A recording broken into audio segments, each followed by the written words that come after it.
బట్టి మీకు స్తోత్రాలు. వచ్చిన అయా బిడ్డలందరినీ మీరు దర్శించండి, నీ కృప చూపించండి. ప్రతి ఒక్కరితో మీరు మాట్లాడిన ఆయన ఏ విధంగా వచ్చారో మాకు తెలియదు.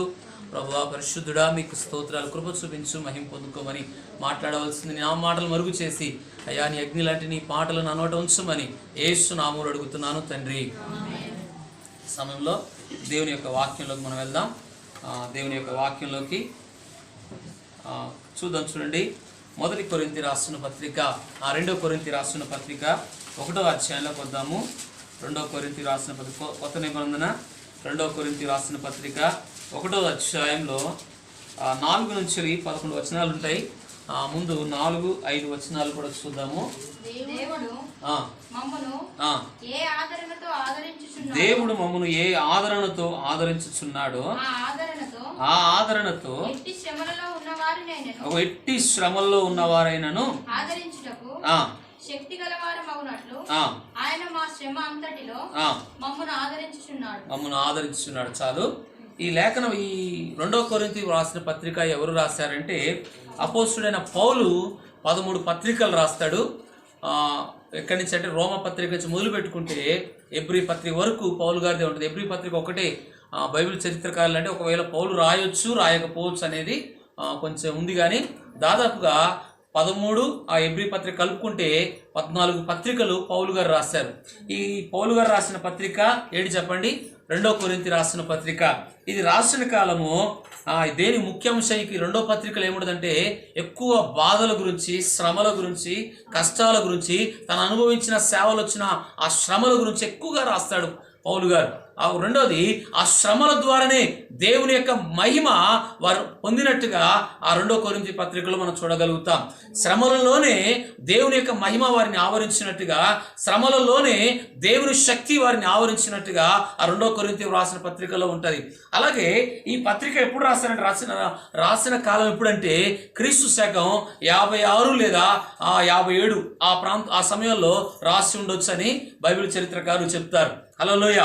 ఆ సమయంలో ఈ 2 పత్రికలు మనం ఒకసారి వస్తే అతను మాట్లాడుతున్న మాట ఏం మాట్లాడుతుందో చెప్పండి. అతనికి ఎదురైన శ్రమలు, అతనికి ఎదురైన శోధనలు, అతనికి ఎదురైన ఇబ్బందులు ఆ పత్రికలో మనం చూడగలుగుతాం. అయితే చూడండి, 1వ అధ్యాయము 4వ వచనం మనం చూద్దాం. చివరిలో చూడండి, ఆయన మా శ్రమంతటిలో మమ్మల్ని ఆదరించుచున్నాడు. ఏంటంటే చెప్పండి, మా శ్రమ అంతటిలో ఆదరించుచున్నాడు. అక్కడ చూడండి, ఆదరణ అనే మాట ఈ 4వ వచనం నుండి 11వ వచనం చూస్తే నాకు 11 సార్లు దొరికినాయి ఆదరణ అనే మాట. ఈ అధ్యాయంలో ఆదరణ అనే మాట ఇంతగా ఎక్కువగా మరి ఏ అధ్యాయంలో రాసి ఉండారో లేదు నాకు దొరకలేదు, కానీ ఇక్కడ 2 కొరింథీ రాసిన పత్రికలోనే ఎక్కువగా ఆదరణ గురించిన మాటలే, దేవుడు ధైర్యపరిచిన మాటల గురించే పౌలు గారి కీర్తనలో ఈ 2 కొరింథీలో రాస్తాడు. అయితే 11 సార్లు, ఎందుకు ఇంతగా 11 సార్లు వచనం ఒక్కొక్క వచనం 2 సార్లు, ఒకసారి ఆదరణ గురించి ఎక్కువ ప్రాముఖ్యత ఇస్తాడు పౌలు గారు. ఎందుకంటే తన కలిగిన శ్రమలలో, తన కలిగిన సమస్యలలో దేవుడు ఎలాగైతే ఆదరించాడో, దేవుడు ఎలాగైతే బలపరిచాడో, ఆ ఆదరణ అనే మాటకు చూస్తే గ్రీకు ఆదరణ మాటకు చూస్తే పారాక్లెసిన్ అనే ఆ గ్రీకు పదం అర్థం. అయితే ఈ పారాక్లెసిన్ అనే పదానికి ఒక మనిషి ప్రక్కన నిలబడడం, దేవుడు శ్రమలలో ఒక మనిషి పక్కన నిలబడడం అనే అర్థం. హల్లెలూయా. దేవుడు శ్రమల్లో ఎవరు ఉండాలని కోరుకుంటాం? మనం దేవుడు నా పక్కనే ఉండాలి, నాతో ఉండాలని కోరుకుంటాం కదా. అలాగే ఆ మాటకు, ఆదరణ అనే మాటకు క్లెసిన్ అనే పదము గ్రీకులోంచి వచ్చింది. దానికి ఆదరణ ఏంటి చెప్పండి? ఆదరణ అనే పదము మన తెలుగు భాషలో రాశారు. అయితే ఈ ఆదరణ ఎందుకు రాయబడిందంటే ఒక మనిషికి ప్రక్కన నిలబడడం, కష్టాలలో, ఇబ్బందులలో, సమస్యలలో, శ్రమలలో, కృంగిన సమయాల్లో దేవుడు మన ప్రక్కన నిలబడే అర్థంగా చూస్తున్నాం. ఏ సమయంలో చెప్పండి? నువ్వు పడుతున్న కష్టాలు ఉంటాయి చూసారా, నువ్వు పడుతున్న శ్రమలు ఉంటాయి చూసారా, ఎవరు నిన్ను ఆదరించేవారు, ఎవరు నిన్ను ధైర్యపరిచేవారు, నిన్ను ఎవరు బలపరిచేవారు, నీతో సహవాసం చేసేవారు, నీకు దగ్గరగా నీ మనసులోనే సహవాసం చేసేవారు ఒకే ఒక ఆయన, పరిశుద్ధాత్మ దేవుడు. హల్లెలూయా. నువ్వు ఏ శ్రమంలో కృంగిపోతున్నావో, ఏ సమస్యల్లో కృంగిపోతున్నావో, నీతో ఉండగలిగిన వారు ఎవరైనా ఈ భూమి మీద ఉన్నారు అంటే పాస్టర్ కంటే కూడా నీకు సమీపముగా నీ మనసును అర్థం చేసుకోగలిగిన వాడు, నీ సమస్యలలో నిన్ను నిలబెట్టగలిగిన వాడు ఒకే ఒక ఆయన, పరిశుద్ధాత్మ దేవుడు. హల్లెలూయా. వాక్యం సెలవిస్తుంది. ఈ మాట మనం చూస్తే ఆదరణ అనే మాట మనము యోహాను సువార్త 14వ అధ్యాయం ఒకసారి చూద్దాం రండి. 14వ అధ్యాయం చాలాసార్లు ఈ మాట మనం చదువుకున్నాం, కానీ ఆదరణ అనే మాట అక్కడ చక్కగా యేసు ప్రభు వారే చెప్తాడు. ఈ ఆదరణకర్త ఎవరు అనే మాట 16 నుంచి చూడండి. 16-17లో తండ్రిని వేడుకొందును. అగో నీ యొద్ద ఇప్పుడు మంచిగా ఉన్నప్పుడే కాదు, సంతోషంగా ఉన్నప్పుడే కాదు, ఆనందంగా ఉన్నప్పుడే కాదు, అన్ని సమయాల్లో ఎల్లప్పుడు అంటే ఎప్పుడు, ఏ పరిస్థితుల్లో నువ్వు కృంగినప్పుడు, నువ్వు ఏడుస్తున్నప్పుడు, నువ్వు ధైర్యం కోల్పోయినప్పుడు, ఆదరణ లేనప్పుడు, నేను ధైర్యపరిచేవారు లేనప్పుడు, నీకు సహాయం చేసేవారు లేనప్పుడు, ఎల్లప్పుడూ కూడా పరిశుద్ధాత్మ దేవుడు నీతో ఉన్నాడని ఈ లేఖన భాగాలు చెప్తాయి. మనకు ప్రవచన రీతిగా ప్రభు మాట్లాడాడు. ఆ మాట ఒకసారి కూడా మనం జ్ఞాపకం చేసుకోవాలంటే, మేలు చేసినప్పుడే దేవునికి కృతజ్ఞతలు చెప్పడం కాదు, మేలు చేసినప్పుడే ఆయనకి థ్యాంక్స్ చెప్పడం కాదు, కానీ ఏ సమయంలో చెప్పండి, ఎల్లప్పుడూ కూడా మనం ఏం చెల్లించాలి, ఆయనకి కృతజ్ఞతాస్తుతులు చెల్లించవలసిన వారు పౌలు గారు అంటాడు అన్నమాట. అయితే ఇక్కడ మాట మనం చూద్దాము. ఈ అధ్యాయంలో చూస్తే ఎవరు చెప్పు వేరొక ఆదరణ ఎప్పుడు అంట, నువ్వు ఏ శ్రమంలో ఉన్నా, ఏ సమస్యల్లో ఉన్నా, నిన్ను ధైర్యపరిచేవారు లేకపోయినా, నీ పరిస్థితులకు నువ్వు భయపడుతున్నా, నువ్వు ఒంటరిగా ఫీల్ అవుతున్నా, మానసికంగా కృంగుతున్నా, ఆ సమయంలో పరిశుద్ధాత్ముడు ఎల్లప్పుడూ నీతో ఉండడానికి ఈ భూమి మీద పంపబడ్డాడు. హల్లెలూయా. ఇంకా చదవండి, కిందకు వద్దాం. వేరొక ఆదరణకర్తను అనగా సత్య స్వరూపి అయిన ఆత్మ నీకు అనుగ్రహించును. లోకము ఆయనను చూడదు. పరిశుద్ధాత్మ దేవుడు ఎవరైనా చూసారా? ఎవరు చూడలేదు. ఆయనను ఎరుగరు. ఆయన ఎరుగరు కనుక ఆయనను పొందనేరదు. మీరు ఆయనను ఎరుగుదు. కొంతమంది పరిశుద్ధాత్ముడు లేడంటారు. పరిశుద్ధాత్మ దేవుడు ఇక్కడ ఏముందంటే, లోకం ఆయన్ను, మంచి మాట, లోకం ఆయన్ను చూడదు. ఈ రోజు చాలా సంఘాలలో కూడా చూస్తే పరిశుద్ధాత్ముడు కొంతమంది ఉన్నారని నమ్ముతారు, మరి కొంతమంది ఏమో లేరని నమ్ముతారు. కానీ వాక్యం చెప్తుందంటే, ఆయన ఎంతవరకు లోకం ఆయన్ను చూడు. కంటికి ఇప్పుడు గాలి వస్తుంది, ఆ గాలి ఏమన్నా మనకు కనబడుతుందా? కానీ స్పర్శ మాత్రము అనుభవిస్తామా లేదా? గాలి ఏం చేస్తుంది? స్పర్శ అనుభవిస్తామా లేదా? అలాగే పరిశుద్ధాత్మ స్పర్శ ఈ భూమి మీద ఖచ్చితంగా మనం అనుభవిస్తాం. గాలి ఎలాగైతే ఆ గాలి మన కంటికి కనబడతలేదు, అలాగే దేవుడు మన కంటికి కనబడడు, కానీ ఆ స్పర్శ మాత్రము, గాలి ఎలాగైతే మనం స్పర్శ అనుభవిస్తున్నామో, ఈ భూమి మీద పరిశుద్ధాత్మ సన్నిధి మనం ఖచ్చితంగా అనుభవిస్తాం. నీ కష్టాలలో, నీ దుఃఖంలో, నీ నిందలలో, నీ అవమానాల్లో, నీ పక్కన నీతో ఉండగలిగిన వారు ఎవరైనా ఆ స్పర్శను, ఆ సమాధానమును, ఆ ఆనందమును, ఆ అభిషేకమును నువ్వు అనుభవిస్తావు. ఈ భూమి మీద కనబడడు పరిశుద్ధాత్మ దేవుడు, కానీ నీతో ఉండగలిగిన వాడు ఒక ఆయన ఉన్నాడు ఈ భూమి మీద. చూడండి, ఇంకేమంటాడు చూడండి, లోకం ఆయన చూడదు, లోకంలో ఆయన నమ్మదు కూడా కొంతమంది, అందరు కాదు. ఆయన మీతో కూడా ఏంటంట, మీతో కూడా మీతో సహవాసం చేయడానికి ఇతర చెప్పాం. మీరు ఆయన కావాలని ప్రవచనంలో కూడా ఆయన మీతో ఉండాలని కోరుకుంటున్నాడు. ఎప్పుడు మన కష్టాలప్పుడే పిలుస్తాం దేవునికి, కానీ అన్ని సమయాల్లో ప్రభు నీతో ఉండాలని కోరుకుంటున్నాడు.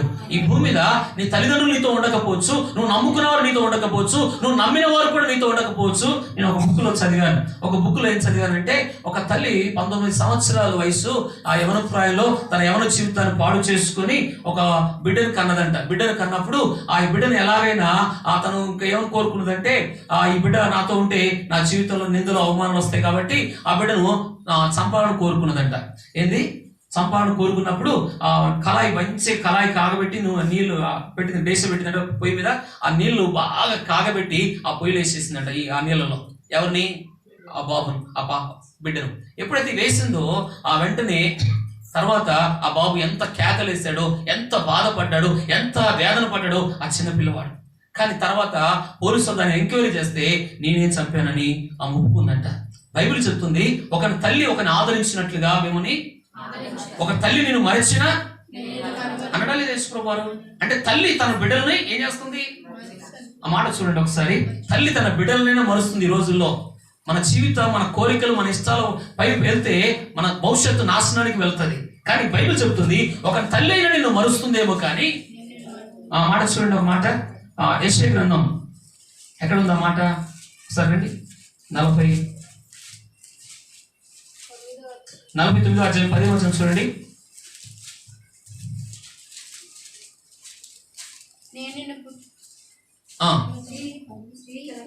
స్త్రీ తన గర్భమున పుట్టిన బిడ్డను కరుణింపకుండా ఒక మరిచే దినాలు ఈ రోజుల్లో మనం చూస్తున్న దినాలు. మారైన మనుషులు గాని నేను నిన్ను మరువను. ఏనంట చంటి పిల్ల ఏనంట తన గర్భంలో పుట్టిన బిడ్డను కరుణింపకుండా చంటి పిల్ల. కొంతమంది దేవుడు నన్ను మర్చిపోయాడు, దేవుడు నన్ను వదిలేశాడు, నా శ్రమంలో ఇలాగ నన్ను వదిలిపెట్టాడు, నన్ను మర్చిపోయాడు అనుకుంటారు ఈ రోజులు అంటూ. కానీ దేవుని యొక్క వాక్యం సెలవిస్తుంది, ఒకవేళ వాళ్ళైనా ఎవరు తల్లి అన్నిటికని లోకంలో ప్రేమే చెప్పాలా, భర్త కంటే ఈ లోకంలో ఉన్న ప్రేమలు అన్నిటికంటే తల్లి ప్రేమే దేవుని తర్వాత లోకంలో ఉన్న ప్రేమలు అన్నిటికంటే తల్లి ప్రేమ ఇంకా అన్నిటికన్నా దాన్ని మించింది లేదు. దేవుని ప్రేమ అన్నిటికన్నా శ్రేష్టమైంది అది. ఇక్కడ చూడండి, ఆమెను మరుస్తుందేమో కానీ నేను నిన్ను మరువను, చూడుము. అయితే ఇక్కడ వాక్యం మనం చూస్తే మనుషులు ఒక తల్లి తన కన్న బిడ్డలను కూడా మరుస్తున్న దినాల్లో మనం లోకంలో ఎన్నో చూస్తా ఉన్నాం. కానీ ప్రభు అంటాడు, వాళ్ళైనా మరుస్తారేమో కానీ నేను నిన్ను మర్చిపోను. అందుకే దేవుని యొక్క వాక్యం సెలవిస్తుంది, పరిశుద్ధాత్ముడు ఎలా ఉంటాడంటే అన్నిట్లోనూ దేవుడు అన్ని విధాలుగా ఆదరణ కలగజేసే దేవుడు మన దేవుడు. ఎలాంటి చెప్పండి, అన్నిట్లో అంటే దేవుడు అన్ని విధాలుగా కష్టాల్లోను, శ్రమల్లోను, సమస్యలను, కృంగుదలలోను నువ్వు కుడుతున్నా ఆ కృంగుదలలో దేవుడు నీతో ఉండగలిగిన వాడు, నీతో సహవాసం చేయగలిగిన వాడు, నీ ప్రక్కనే నీలోనే ఉండడానికి ఆయన ఇష్టపడుతున్నవాడు. హల్లెలూయా.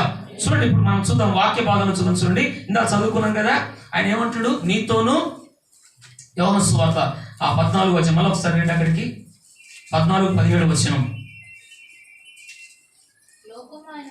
చూడదు, ఆయన ఎరగదు కనుక ఆయన పొందనేరదు,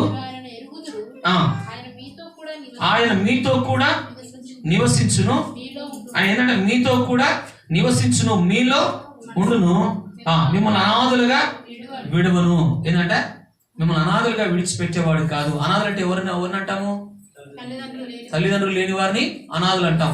వాళ్ళు వదిలేస్తారు. కొన్ని తల్లిదండ్రులు లేని వాళ్ళు రోజు ఎంతో మంది ఏడుస్తున్న పిల్లలు ఎంతో మంది భూమి మీద మనం చూడవచ్చు. కానీ వారిలాగా నేను మిమ్మల్ని విడువను అంటున్నాడు. ఎలా ఉంటాడంట, మీతోను మనలోను మనతో సహవాసం చేయడు. ఎప్పుడు?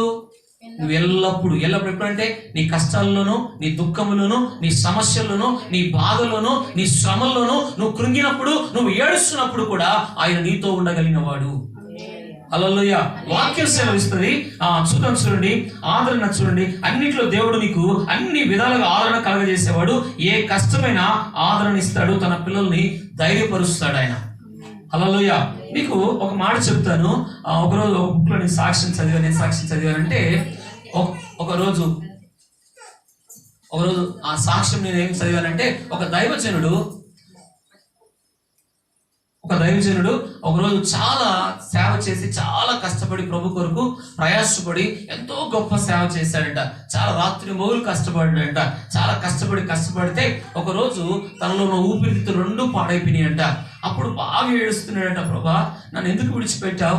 ఈ సమయంలో ఈ శ్రమ భరించలేకపోతున్నాను, ఈ అనారోగ్యం నేను తట్టుకోలేకపోతున్నాను, ఈ వ్యాధి నీ కొరకు ఇంత శ్రమ పడ్డాను కదా, నీ కొరకు ఇంత కష్టపడ్డాను కదా, ఇంతగా నీ కొరకు సేవ చేశాను కదా, అయితే నన్ను విడిచిపెట్టావేంటి ప్రభా? ఈ కష్టాలలో నా బాధ, నా అనారోగ్యం నన్ను చాలా బాధ పెడుతుంది ప్రభా అని ప్రభు దగ్గర ఏడవడం మొదలు పెట్టాడంట.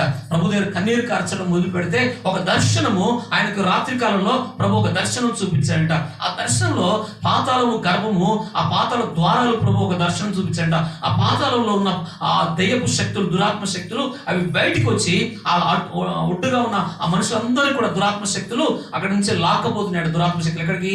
పాతాళం అంటే నరకంలోకి తీసుకొని వెళ్ళిపోతా ఉంటే ఆ సమయంలో దైవజనుడు ఆ దర్శనం చూస్తున్నాడు. తర్వాత ఆయన కూడా అదే స్థలానికి దగ్గరగా వస్తున్నాడంట. ఎవరు? ఈ దైవజనుడు. ఆ స్థలానికి వస్తున్న సమయంలో అప్పుడు ఆ దయ్యాలు అనుకుంటున్నాడా, ఈ మనుషుడే మనకు చాలా విరోధంగా పనిచేస్తున్నాయి. ఆ దయ్యాలు అనుకుంటున్నాడు, ఈ మనుషుడు భూమి మీద చాలా మనకు విరోధంగా పనిచేస్తున్నాడు, నరకానికి అనేక ప్రజలు రానియకుండా ఈ మనుషుడు మనకు అడ్డుపడుతున్నాడు, కాబట్టి ఈ మనిషిని ఏమాత్రం ఈయన కూడా మనం ఎక్కడ లాకపోదామంటే నరకంలోకి తీసుకొని వెళ్ళిపోదాం అని ఆ సేవకుని ఆ దయ్యం శక్తి అనుకుంటున్నాయంట. ఎప్పుడైతే ఆ దర్శనం ఆయన చూస్తా ఉన్నాడు, ఆ దర్శనంలోనే ఎప్పుడైతే ఆ దయ్యం శక్తులు ఆయన సమీపిస్తున్నాయో పరలోకం యొక్క హస్తం ఆయన తాకుతూ, ప్రభు హస్తం అక్కడ ఏ స్థితిలో ఉన్నాడో ఆ దయ్యపు శక్తులు దాని దగ్గరగా వచ్చేసాయి. కానీ అక్కడ స్థలంలో ఉన్న దేవుని హస్తం తాకి ఆ స్థలంలో నుంచి బయట ఒడ్డుకు ప్రభు తీసుకొని వచ్చేసాడంట. ఎప్పుడైతే ఆ కళ్ళ దర్శనం చూస్తున్నాడో, ఎప్పుడైతే ప్రభు ఆ కళ్ళను ఆయన బయట తీసుకొచ్చాడో, తెల్లవారు చూసుకున్నాడు, తన శరీరంలో ఉన్న ఆ రోగమంతా కూడా ప్రభు బాగు చేశాడంట. తను చాలా ఏడ్చాడంట ప్రభు దగ్గర. ఏంటి ప్రభువా, నన్ను వదిలేస్తావు ఈ కష్టాల్లో, నన్ను వదిలేస్తారు, నన్ను మర్చిపోయావేంటి ప్రభా, నా ప్రక్కన లేవేంటి అని ఆ శ్రమలో కొన్నిసార్లు దేవుడు విశ్వాసులను కూడా అనారోగ్యాల్లోనూ శ్రమల్లోనూ సమస్యల్లోనూ దేవుడు వదిలేసినట్టుగా అనిపిస్తుంది. అందుకే ప్రభు అంటాడు, నీ దుడ్డు కరణను, ఆ మాట చూడండి 23వ కీర్తన అంటాడు, నీ దుడ్డు కరణను ఆదరిస్తుంది అంటాడు. చూడండి 23వ కీర్తన 4 వచనం ఒకసారి చూడండి. 23వ కీర్తన 4 వచనం చూడండి. గాఢాంధకారపు లోయలను నేను సంచరించినను నీవు నాకు తోడై ఉందువు, నీ దుడ్డు కర్రయు నీ దండమును నన్ను ఆదరిస్తుంది. దేవుడు మిమ్మల్ని ఆ విధంగా ఆదరించును గాక. నేను ట్రాన్స్లేషన్ ఇంకో బైబిల్లో చదివితే సావుకు దగ్గరగా ఉన్న పరిస్థితులు అంటే గాఢాంధకరం ఏంటి చెప్పండి. ఇప్పుడు చెప్పాక సాక్ష్యం సేవకుడిది, సావుకి మరణానికి అపాయకరమైన పరిస్థితులకు విడిచిపెట్టిన పరిస్థితులు దేవుడు కూడా వదిలేసి అనుకున్న పరిస్థితుల్లో కూడా ఈ కీర్తనకారుడు అంటాడు, గాఢాంధకారపు లోయల్లో సంచరిస్తున్నాను, అపాయకరమైన పరిస్థితుల్లో ఉన్నాను. ఏ పరిస్థితులు ఉన్నాడంటే అపాయమునకు భయమును కలగజేసే అపాయాలు, శ్రమలు కలగజేసే అపాయం. అపాయం ఏం చేస్తాడంటే ఇంకా నా పని అయిపోయింది, నా జీవితం ఇంత అయిపోయింది భూమి మీద అనుకున్న పరిస్థితుల్లో కూడా ప్రభు నేను బయటకు తీసుకురాగలిగే శక్తి కలిగిన వాడు, నేను ఆదరించగలిగిన దేవుడు అయి ఉంటున్నాడు. అందుకంటున్నాడు, ఏ అపాయమునకు ఈరోజు ఏ సమస్యలకు నువ్వు భయపడుతున్నావో, ఏ పరిస్థితులకు నువ్వు భయపడుతున్నావో, నా దేవుడు దుడ్డు కర్ర, నా దేవుడు నీతో ఉండును గాక. ఆయన అంటున్నాడు, ఆయన ఎల్లప్పుడూ నీతో. ఎప్పుడున్నాడంట? ఒక్కసారి కాదు, 2 సార్లు కాదు. నువ్వు నమ్ముకున్నావు నీకు తోడుగా లేకపోవచ్చు, నీ తోబుట్టులు నీతో ఉండకపోవచ్చు, నీ బంధువులు నీతో లేకపోవచ్చు, నువ్వు నమ్ముకున్న స్నేహితులు నీతో ఉండకపోవచ్చు. నా యేసే అంటున్నాడు, ఎల్లప్పుడూ నీతో ఉండేవారు ఎవరైనా ఈ భూమి మీద ఉన్నారు అంటే ఆయనే.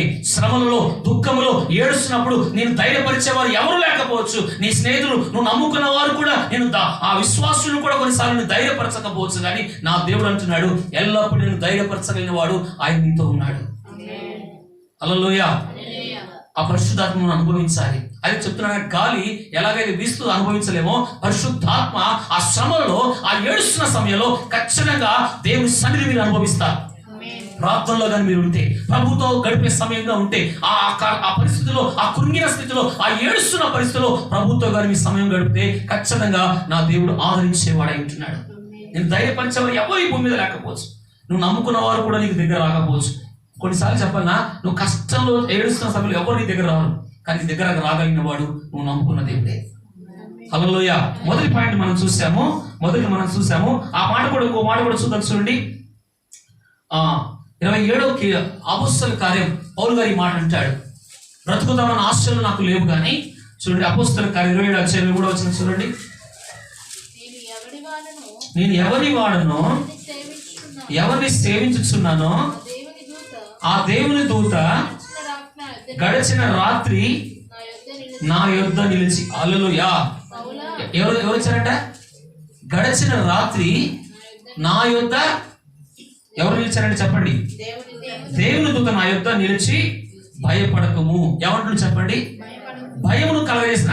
పై వచనంలో చూస్తే బ్రతుకుతాం ఏం కొడితే కొన్ని దినాలు సూర్యుడైనను నక్షత్రమైనను కనబడక పెద్ద గాలి మా మీద కొట్టినందున ప్రాణాపాయాలు తప్పించుకుందామని ఆశ బొత్తిగా లేకపోయినట్టాడు. పై వచనాలు చూడండి మీరు.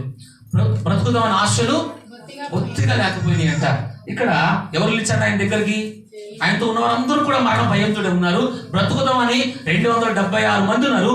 ఎవరికి ఆశలు లేవు బ్రతుకుతారని. కానీ నేను ఇక్కడ నా ప్రభు చూద్దాం. ఈ సమయంలో దేవుడు నాకేం తెలియజేశాడంటే, మరణ భయంతో ఉన్న అతని యొద్దకు వచ్చి ఓడలో బయటికి వస్తానన్న నమ్మకం కూడా అతనికి ఏం లేదు చెప్పండి. ఇంకా బయట పడతాము, ఈ శ్రమల్లోంచి నేను బయటకు వస్తాను, ఈ అపాయకరమైన పరిస్థితుల్లోంచి ఇంకా నేను బయటకు వస్తాను, నన్ను బయటకు తీసుకొచ్చేవారు ఎవరు లేరు. అసలు బ్రతుకుతామన్న ఆశలు అక్కడ ఉన్న వారికి ఎవరికీ లేదు. ఆ ఓడలో ఉన్న వారికి, ఆ ఓడలో భయాల నుంచి తొలగించేవారు ఎవరికి లేకపోయినా ప్రభు అతని యొద్దకు వచ్చాడు. ఏ సమయంలో వచ్చాడు? అనేక రోజులు ఆ ఓడలో ప్రయాణం చేశారు. అయితే ఇంకొక సాక్ష్యం కూడా చెప్తాను. సాధు సుందర్ సింగ్ అనే దైవజనుడు ఒక గ్రామంలో సువార్త ప్రకటించడానికి వెళ్తే, ఆ గ్రామంలో సేవ చేయడానికి వెళ్ళినప్పుడు ఆ గ్రామంలో ఉన్న వారందరూ కూడా డిబేట్ అనమాట. మన దేశం కూడా అది డిబేట్, మన దేశమా లేకపోతే డిబేట్.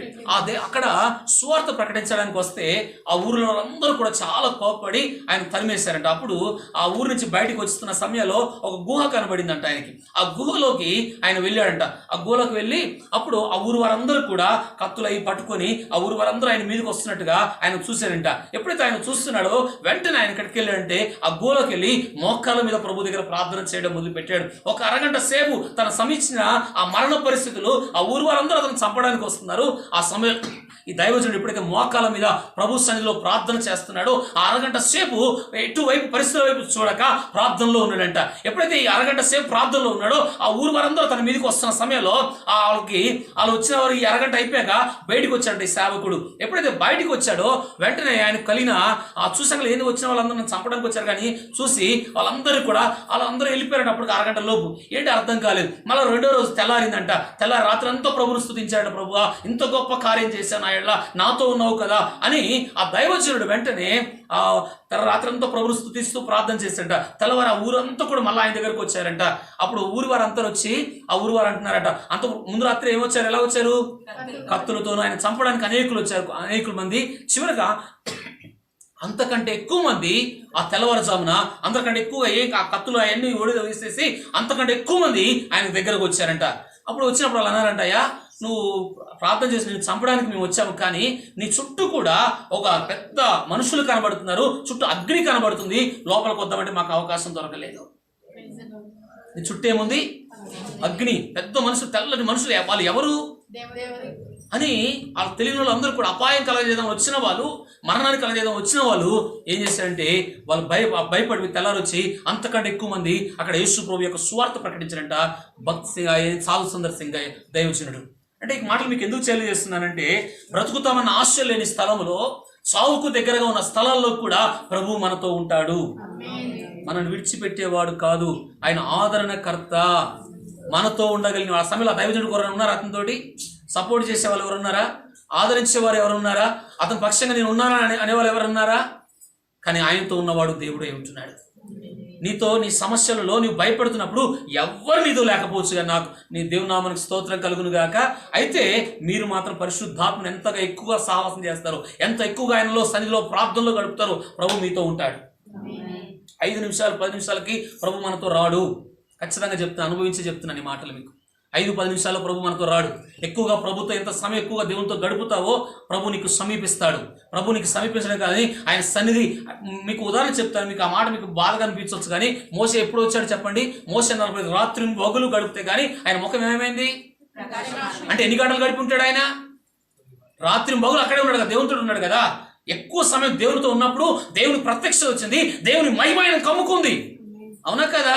అలాగే అపోస్తలులు చూడండి, 10 రోజులు మేడగదిలో ఉన్నారు. 10 రోజులు ఎక్కువగా ప్రార్థన, ఏక మనసుతో అందరూ సంఘం అంతా ప్రార్థన చేస్తుండగా పరిశుద్ధాత్ముడు దిగి వచ్చాడు. అవునా కదా? 5-10 నిమిషాలు వచ్చాడు పరిశుద్ధాత్ముడు? మీరే చెప్పాలి నా మాటకి. కానీ ఎక్కువ సమయం ఎప్పుడైతే నువ్వు ప్రార్థనలో గడుపుతావో దేవుడు నీకు సమీపించి నీ సమస్యల నుండి ప్రభువే బయటికి తీసుకొస్తాడు.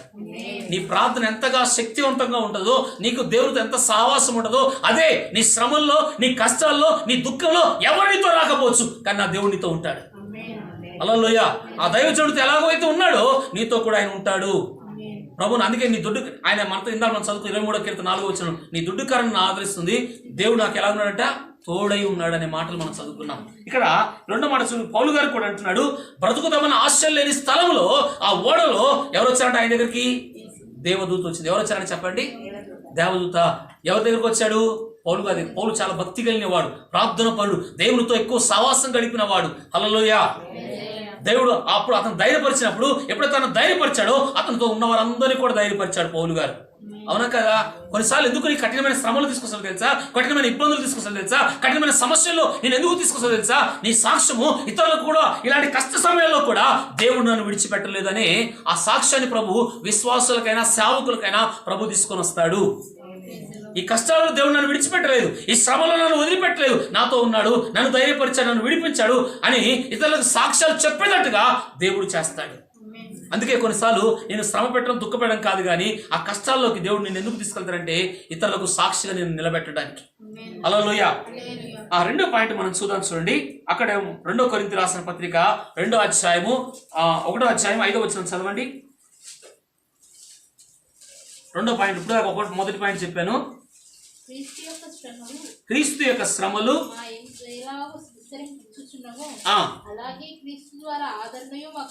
ఏంటంటే శ్రమలు ఎలా ఉన్నాయంట? దాని వల్ల మనం చూసుకోవాలి, చదవాల్సింది ఏంటంటే యేసు ప్రభు వారు ఈ భూమి మీద ఏమనుభవించాడు చెప్పండి? యేసు ప్రభు నమ్ముకుని ఆయన ఏమన్నాడు? మీకు ఏమొస్తాయి? అన్ని ఆశీర్వాదాలు వస్తాయని చెప్పాడా? అన్ని దీవెనలు వస్తాయని చెప్పాడా? నన్ను వెంబడించే వారికి ఏమొస్తాయి? లోకంలో మీకు ఏం కలుగుతున్నాడు? ఈరోజు చెప్తున్నారు మీకు ప్లస్ మొత్తం ఆశీర్వాదాల గురించి చెప్తున్నారు సేవకులంతా. కానీ బైబిల్ చెప్తుంది, యేసు ప్రభు చెప్పాడు స్వయంగా, లోకంలో మీకు ఏం కలుగుతుంది? ఆయనను ధైర్యం తెచ్చుకోండి, మీతో ఉన్నా అన్నాడు. శ్రమల్లో రావని కూడా చెప్పట్లేదు, శ్రమలలో కూడా ఉండే దేవుడు అని మాత్రం ఖచ్చితంగా మీకు చెప్పగలుగుతారు. హల్లెలూయా. విశ్వాసులకైనా శ్రమలు వస్తాయి, సేవకులకైనా శ్రమలు వస్తాయి. హల్లెలూయా. కానీ మన ప్రభు విడిచిపెట్టే దేవుడు కాదు.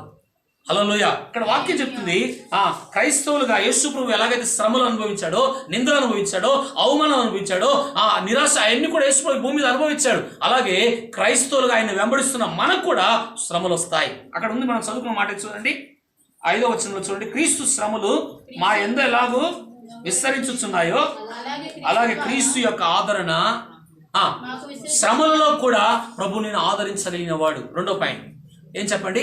శ్రమలలో కూడా నువ్వు కృంగుతున్నప్పుడు కూడా విస్తరించిన శ్రమలు, ఆ కృంగిన శ్రమలు, ఆ సమస్యలలో కూడా కొంత ఆలస్యం నువ్వు అనుభవిస్తున్నా, కొన్ని శ్రమలు కొన్ని రోజులు ఉండొచ్చు, నెలలు ఉండొచ్చు, కొన్నిసార్లు నీకు దుఃఖంగా ఉండొచ్చు, కానీ ఆ పరిస్థితిలో నిన్ను ఆదరించగలిగిన వాడు ఒక ఆయన ఉన్నాడు. హల్లెలూయా. రెండోది మనం చూస్తే, రెండోది ఏమంటున్నాడు?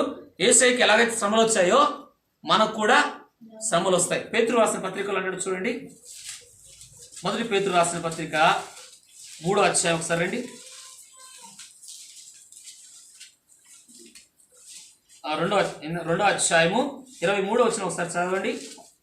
21 చూడండి.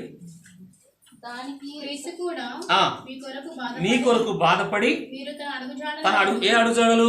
ఆయన శ్రమపడిన అడుగుజాడలు. అవి అడుగుజాడలు అంటే ఏంటిది? ఆయన నిందలు, అవమానాలు. నన్ను ఎవరైనా వెంబడించగలిగినాడు ఏమన్నాడు? తన శిలువను ఎత్తుకొని నన్ను వెంబడించాలా? అడుగుజాడలు నడుచుకున్నట్లు మీకు మాదిరి ఉంచిపోయాను. ఆయన పాపము చేయలేదు, ఆయన నోటను ఏ కపటము లేదు, ఆయన దూషించబడి బదులు దూషింపలేదు. ఎవరైనా మనం దూషించారని మనం దూషిస్తే మనకి యేసయ్య మనలో లేనట్లు లెక్క.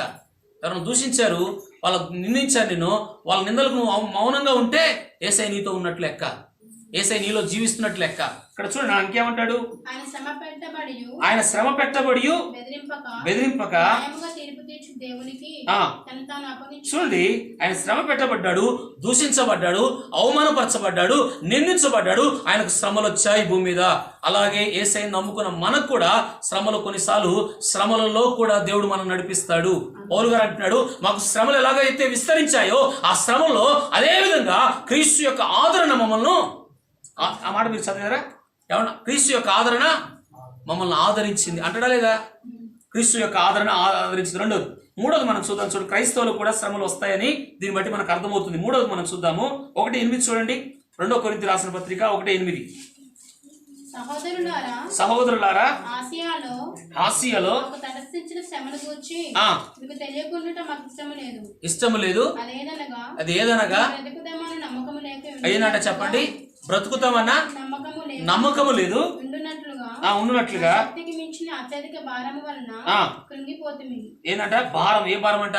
కొంతమంది కుటుంబ భారం, కొంతమంది పిల్లల భారం, కొంతమందికి అప్పుల భారం. రాత్రి నా కళలో చెప్తున్నారు భారం గురించి. ఇంకో 2 కళలు నాకు రాత్రి పడుకుంటే నాకు రాత్రి కళ వచ్చింది అనమాట. భారాల గురించి కూడా దేవుడు మనం మోసేవాడు అయింటుంది. గతకాలం చెప్పాను, మన భారం అంతా ఎవరు మోస్తారని చెప్పాను? యేసయ్య మోస్తాడని చెప్పాను. ఈరోజు నీ భారానైనా నీ శ్రమనైనా ప్రభు దగ్గర. ఇక్కడ చూడండి, పౌలు గారు అంటున్నాడు, మా భారం ఏమంటారు చూడండి, 8-9 వచనాలు చూస్తే, మా శక్తికి మించిన భారము వలన కొన్నిసార్లు మా శక్తి సరిపోవట్లేదు, ఈ శ్రమలు భరించడానికి, ఈ ఇబ్బందులు భరించడానికి, ఈ కృంగుదల భరించడానికి, ఈ సమస్యలు నా వల్ల కావట్లేదు అని కొన్నిసార్లు కృంగిపోయే పరిస్థితుల్లో కూడా ప్రభుని తీసుకెళ్తాడు. కానీ ప్రభు వదిలిపెట్టాడు. అర్థమవుతున్న మాట? కొన్నిసార్లు కృంగిపోయి ఈ భారం భరించలేకపోతున్నా, ఈ సమస్యలు భరించలేకపోతున్నా, ఈ నిందలు భరించలేకపోతున్నా, ఈ శోధనలు భరించలేకపోతున్నా, కృంగిపోయే పరిస్థితుల్లో కూడా ప్రభు నేను కొన్నిసార్లు తీసుకొని వెళ్ళొచ్చు. అయినా ప్రభు మనం వదిలిపెట్టాడు అంటాడు పౌలు గారు. ఇంకేమంటారు చూడండి, మరియు ఆ మృతులను లేపు దేవుని యందు అగో మృతులను లేపు దేవుని అందే గాని మా యందే మేము నమ్మిక ఉంచుకుంటున్నట్లు మరణమగుదువను నిశ్చయము మా మట్టుకు మాకు కలిగి ఉండేను. అంటే ఏమంటున్నాడు, ఇంకా మేము చనిపోయే అవకాశాలు 100కు 100 ఉందనుకున్నాడు. కానీ మరణం నుంచి కూడా దేవుడు ఆ సమస్యలు మరణానికి దగ్గరకు వచ్చిన పరిస్థితుల్లో కూడా ప్రభు మళ్ళా బయటికి తీసుకురాగలడు. ఇందులో కొన్ని సాక్ష్యాలు చెప్పాను. మరణపు అంచుల్లో ఉన్న వారిని కూడా ఏం తీసుకొచ్చాడు బయటికి? ప్రభు తీసుకొచ్చాడా? లేదా సేవకులైనా విశ్వాసులైనా? ఒకరోజు మీకు అర్థం కాడని చెప్తాను. ఒక అందురాలు చాలా రాత్రి మొగలు బాగా శ్రమ అనుభవిస్తుంది, చాలా దుఃఖం అనిపిస్తుంది. అందరూ కనుసూపు లేని ఆమె.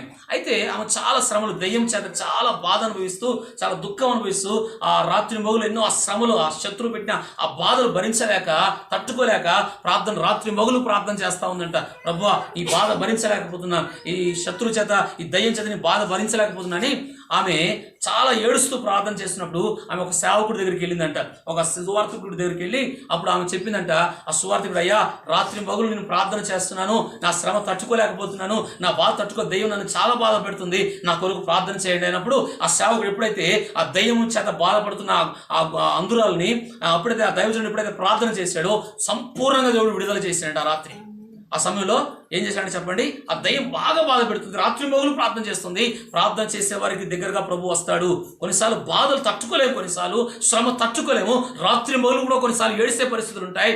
అయినా కొద్ది దినాలు అనుభవించవచ్చేమో కానీ ఖచ్చితంగా దాని వెనుక ఆశీర్వాదం అనేది ఉందనేది వాస్తవం. హల్లెలూయా. ఆమె భరమిస్తుంటప్పుడు ఆ సేవకుడు ఎప్పుడైతే ప్రార్థన చేసి విడుదలైంది, తర్వాత కొద్ది దినాల్లో ఆ విశ్వాసం ఏం చేసిందంటే, ఎప్పుడైతే ప్రభు బాగు చేశాడో అక్కడి నుంచి ఆమె దేవుడితో సమయం గడపడం వల్ల దేవుడు మంచి ప్రవచన వరం ఇచ్చాడంట. ఏమిచ్చాడు చెప్పండి? ప్రవచన వరం ఇచ్చాడంట. యేసు ప్రభు వారి గురించి సువార్త ప్రకటించడం మొదలుపెట్టింది ఆమె. విడుదల పొంది దేవుని సంతోషము, ఎప్పుడైతే ఆనందం, నెమ్మది, సమాధానం దొరికిందంటే ఆ విషయంలో దేవుడు కృప చూపి దేవుడు గొప్ప సువార్థికురాలుగా దేవుడు ఆమెను మార్చాడు. ప్రవచన వరంగా దేవుడు ఆమె సేవలో ఆమెను వాడుకున్నాడంట. ఆమెని సరే, బ్రతుకుతామన్న ఆశలు మాకు లేవు, కానీ ఏమంటున్నాడు, భారం భరించలేక. ఈరోజు ఇక్కడ ఉన్న వాళ్ళు ఎవరైనా అటువంటి భారం భరించలేకపోతున్నాం, ఈ సమస్యలు భరించలేకపోతున్నాం, ఈ దుఃఖాన్ని భరించలేకపోతున్నాం, ఈ సమస్యలు మా వల్ల కావట్లేదు అనుకున్న వారికి ప్రభు అంటున్నాడు, ఆయన మీతో ఉన్నాడు. ఏమంటున్నాడు, బ్రతుకుతామన్న ఆశలు లేని వారికి కూడా ఏమంటున్నాడు, అటువంటి వారికి కూడా దేవుడు ఏం చేస్తాడు, ఎన్నో రోజులు బాధ అనుభవిస్తుండొచ్చు, కృంగుదలు అనుభవిస్తుండొచ్చు, శ్రమలు అనుభవిస్తుండొచ్చు, ఈ వాక్యాన్ని పెట్టుకో, ప్రభువా ప్రార్థన చేయి, ఎక్కువ ప్రభు దగ్గర కన్నీరు కార్చు, ప్రభు దగ్గర ఏడు. ఇప్పటి నుంచి కన్నీరు కాస్తే ఆ సమస్యల్లో నుండి, ఏ శ్రమ చేత నువ్వు కృంగుదల, ఏ భారము చేత, ఏ కుటుంబ పిల్లల విషయంలో కానీ, ఆర్థిక పరిస్థితుల్లో కానీ, అప్పుల పరిస్థితులు, ఏ సమస్యలైనా ప్రభు దగ్గర కన్నీరు కార్చడం మొదలుపెట్టు, ఖచ్చితంగా నా దేవుడు జవాబు ఇవ్వబోతున్నాడు. హల్లెలూయా.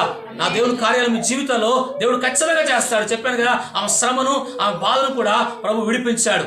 హల్లెలూయా. మా ఇంకొక మాట కూడా చదువు, 10వ వచనం కూడా చదవండి. ఆయన అట్టి గొప్ప మరణము నుండి మమ్మల్ని తప్పించెను. ఇక ముందుకును ఏంటంటే ఏం తప్పించాడంట? దేని నుంచి తప్పించాడంట పౌలు గారు? ఇందా మనం చదువుకున్నాం, పెద్ద గాలులు అతని మీద కొట్టినాయి, శ్రమ, బ్రతుకుతామని ఆశలు లేవు. ఆయన కూడా ఏమయ్యాడు, ఎక్కడైతే భయం వచ్చిందో, ఎక్కడైతే బయటికి రాలేదనుకున్నాడో, ఎక్కడైతే సముద్రం ఇంకా అయిపోయింది మా పని అనుకున్నాడో, అక్కడి నుంచి కూడా బయట ఏం తీసుకొచ్చాడు, ప్రభు బయట తీసుకొచ్చాడు. అలాగే ఏ సమస్యలకైతే ఏమంటున్నాడు ఇక్కడ పౌలు గారు, ఏమంటున్నాడు చెప్పండి, బ్రతుకుదామన్నా చూడండి, మరియు మృతులను లేపు దేవుని అందే కానీ మా యందు మేము నమ్మకం ఉంచినట్లు మరణమగుదున నిశ్చయము మా మట్టుకు కలిగి ఉండెను. కానీ కింద వచ్చిన చదవండి, అట్టి మరణము, ఆ గొప్ప మరణము నుండి మమ్మల్ని తప్పించెను, ఇక ముందును గతకాలం చేసిన దేవుడు ఇప్పుడు కూడా చేస్తాడు. గతకాలం ఆపదలను తప్పించిన దేవుడు, గతకాలం శ్రమల నుంచి తప్పించిన దేవుడు, గతకాల సమస్యల నుంచి తప్పించిన దేవుడు ఇప్పుడు కూడా ఆయనే ఉన్నాడు.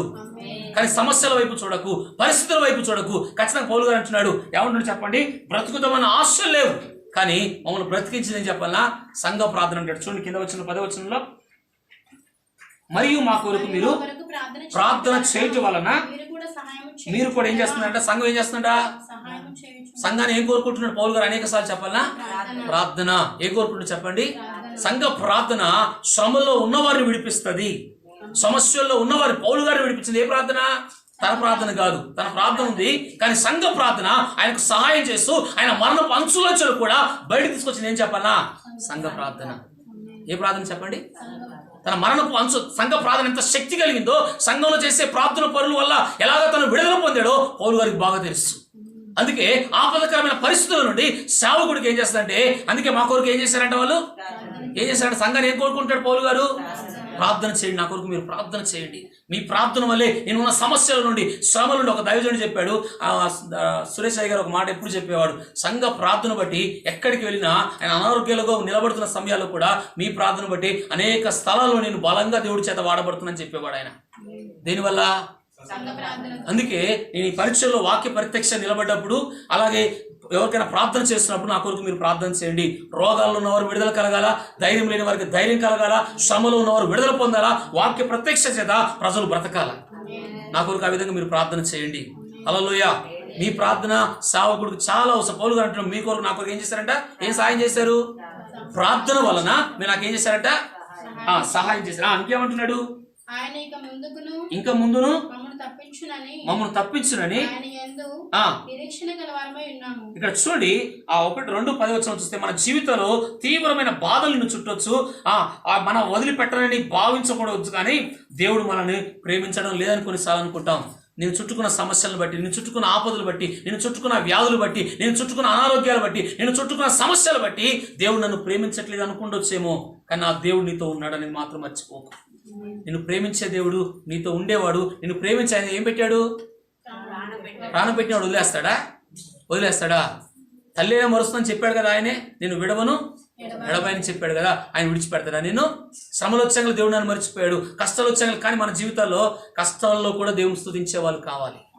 ఇందాక చెప్పాను, ప్రవచనం కూడా మనతో మాట్లాడింది అలాగనే.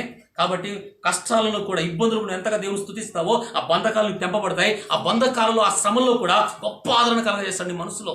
ఆ శక్తిని తాకుతుంది, ఆ ప్రసన్నతను ఆవరిస్తుంది. ప్రభును స్తుతించడం మొదలు పెడితే నీ హృదయంలో స్తుతించు. కొన్నిసార్లు అనారోగ్యాలు నువ్వు ప్రార్థన చేయని పరిస్థితిలో నీ మనసులో ఎప్పుడైతే నువ్వు దేవుడు కనపరుస్తు మొదలుపెట్టు, ఆ కుంగిన వేళలో, ఆ ఏడుస్తున్న సమయంలో ప్రభును ఆరాధించడం మొదలుపెట్టు. ఆ ఆరాధన, ఆ సమయంలో గొప్ప ఆదరణ నీ మనసులోకి దేవుడు తీసుకొచ్చి పెడతాడు. నేను అనుభవించే మీకు చెప్తున్నాను ఈ మాటలు. హల్లెలూయా. ఏం చేసినంట? ఆ సమయంలో కూడా నువ్వు దేవుని స్తుతించడం మొదలు పెడితే దేవుడు గొప్ప కార్యం చేస్తాడు. చివరిగా ఆ సంఘ ప్రార్థన కూడా ఒక మాట చెప్పారు చూడండి. రోమపత్రిక 15వ అధ్యాయం ముగిస్తా నేను, మనం బలలోకి వెళ్దాం. రోమపత్రిక 15వ అధ్యాయం 30వ వచనం.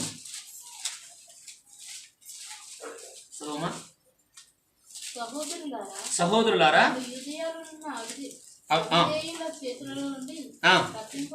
తప్పింపబడి పరిశుద్ధులకు ప్రీతికరమగునట్లు నేను దేవుని చిత్తము వలన సంతోషముల మీ వద్దకు వచ్చి మీతో కలిసి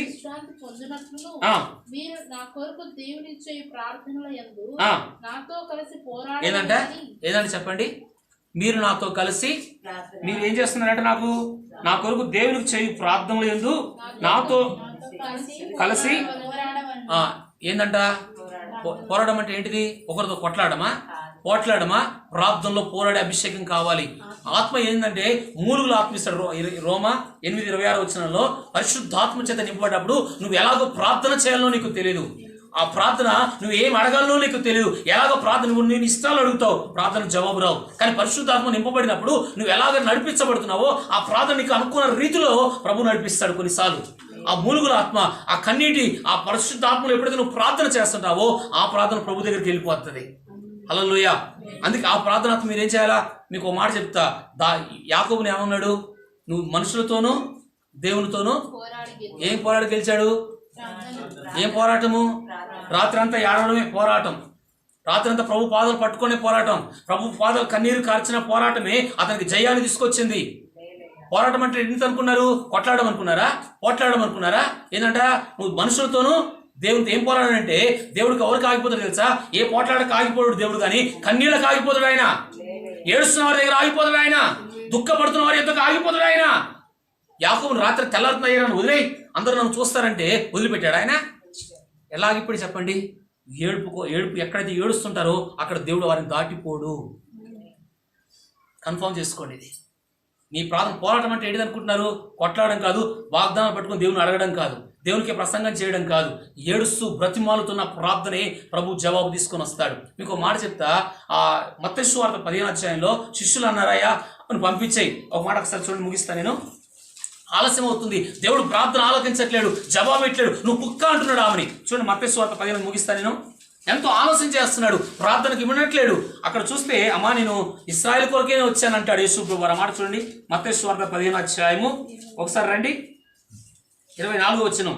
ఆయన ఇశ్రాయేలు ఇంటివారే నశించిన గొర్రెల యొద్దకే గాని మరి ఎవరి యొద్దకును నేను పంపబడలేదని ఆయనను ఆమె వచ్చి ఆయనకు మొక్కి ఆయనను వచ్చి ఏమంటున్నాడు, కుక్క అంటున్నా ఏమంటున్నాడు, ఆయన ఎవరి దగ్గరకు వచ్చింది, ఆయన వద్దమ్మా నీకు నాకు సంబంధం లేదు, అసలు నీకు నాకు నీ జీవితం బాగలేదు, నీ బ్రతుకు బాగలేదు కాబట్టి అని ఏమంటున్నాడు, నీ ఇశ్రాయేలు దగ్గరకు వచ్చాను, నీ దగ్గరకు నేను రాలేదమ్మా అంటున్నా. ఆ మళ్ళా ఎవరి దగ్గరకు వస్తుంది, ఆయన వద్దంటున్నా.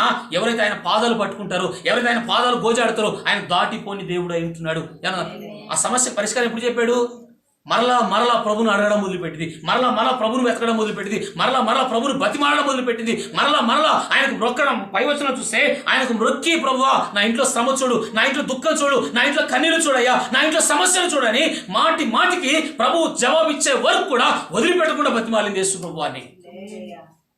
ఈ ప్రార్థన వల్లే దేవుడు ఖచ్చితంగా జవాబిస్తాడు నీ ఇంట్లో. అప్పుడు ప్రభు ఏమంటాడు కింద వచనాల్లో, అమ్మా నీ విశ్వాసము అందుకు యేసు అమ్మా విశ్వాసము గొప్పది. ఏంటంట, నీ విశ్వాసం ఏంటంటే శ్రమలలో కూడా దేవుడు నన్ను వదిలిపెట్టాడని విశ్వాసం.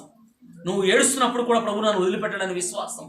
అమ్మా నువ్వు ఏం గొప్పది, డబ్బున్న వాళ్ళు గొప్పోలు ఈ లోకంలో, ధనవంతులు గొప్పోలు, మంచి ఉద్యోగంలో గొప్పోలు, కానీ యేసు దేని మెచ్చుకోండి చెప్పండి, నీ విశ్వాసాన్ని బట్టి. నీ విశ్వాసం ఎంత ఉంది, శ్రమల్లో నిట్టూర్పులో ప్రభు నేను వదిలిపెట్టాడనే విశ్వాసం, ప్రభు నన్ను వదిలేడన్న విశ్వాసం, ఎంత విశ్వాసం నీలో ఉంటుందో ఆ విశ్వాసాన్ని బట్టి కొన్నిసార్లు ఆలస్యం అవ్వచ్చు, లేట్ అవ్వచ్చు, కానీ ఎంతో ప్రభుని బతిమాడు జవాబు వచ్చే వరకు కూడా ఖచ్చితంగా ప్రార్థన చేయవలసిందే. మా దోషం విషయం 2 సంవత్సరాలు ప్రార్థన చేశాడు, ప్రభు అద్భుతం చేశాడు. హల్లెలూయా. దేవుడు ఆ కార్యం చేశాడా లేదా, చేశాడు. దేవుడు వదిలిపెట్టాడు. కొన్నిసార్లు ఆలస్యం అవుతాయి, కొన్నిసార్లు లేట్ అయిపోతాయి, కానీ ప్రభు మాత్రం వదిలిపెట్టాడు. మనం ఒక సాక్ష్యం చిన్న మక్కల ఇంట్లో చెప్పాను, ఆ సేవకురాలు చెప్పిన సాక్ష్యం చెప్పాను మీకు చెప్పండి. వాళ్ళ ఇంటి వాళ్ళందరూ నిందిస్తున్నారు, బిడ్డకు పెళ్లి అవ్వట్లేదు, మీ బిడ్డకు అసలు పెళ్లి కాదు, ఇలాగైతే మా సంబంధాలు ఎవరు చూడమని చెప్పారంట. ఆ సేవకురాలు ఈ వారం నేను వాక్యం చెప్పడానికి ఒక దగ్గరికి వెళ్తే అన్నారు, కానీ దేవుడు ఆ బిడ్డకి ఏం చేశాడు, గవర్నమెంట్ జాబ్ చూసి పెట్టాడు. ఎన్నో రోజులు వెతికారు, ఎన్నో రోజులు. ఈ వారం జరిగినది, ఈ మంగళవారం నేను వెళ్ళాను. ఆ అమ్మ చెప్తుంది, అయ్యా ఎంతమంది పాస్టర్ దగ్గరికి వెళ్ళాను, ఎంతోమంది దగ్గరికి వెళ్ళాను, వాళ్ళందరూ ఇంకా నీ బిడ్డకి మా వల్ల కాదు, నీ బిడ్డకి సంబంధం మేము చూడలేం, నీ బిడ్డకి వివాహం కాదన్నట్టుగా సేవకులే మాట్లాడారంట. కానీ ఆ ప్రార్థన అయినా కూడా వాళ్ళు ఎంత నిన్ను బాధ పెడుతున్న మాటలన్నా కూడా ప్రభు పాదాలు పట్టుకున్నారు వీళ్ళు. ఖచ్చితంగా దేవుడు ఏం చేశాడు, అద్భుతం చేయాలన్నా గవర్నమెంట్ జాబ్ చూసి పెట్టాడు. ఇప్పుడు ఎంగేజ్మెంట్ పెట్టుకోబోతున్నారు త్వరలో, గవర్నమెంట్ జాబ్ చూసి పెట్టాడు. ఏంది, దేవుడు దాచి ఉంచిన మేలు తన భక్తులకి. ఆ మాట మీకు చూస్తారా, ఆ కీర్తనకారుడు అంటాడు, తన ఎందుకు భయభక్తు గల వారికి దేవుడు దాచిన మేలు కొన్నిసార్లు కంటికి కనబడవు, ఆలస్యం అవుతాయి. చూడండి ఆ మాట చూపిస్తా చూడండి. ఆ కీర్తనలో ఆ మాట అంటాడు, యెహోవా యందు భయభక్తులు గల వారికి ఆయన దాచి ఉంచిన మేలంట. చూస్తారా, మీరు చదివారు ఆ మాట ఎప్పుడన్నా? 31వ కీర్తన 19వ వచనం చూడండి, ముగిస్తా నేను.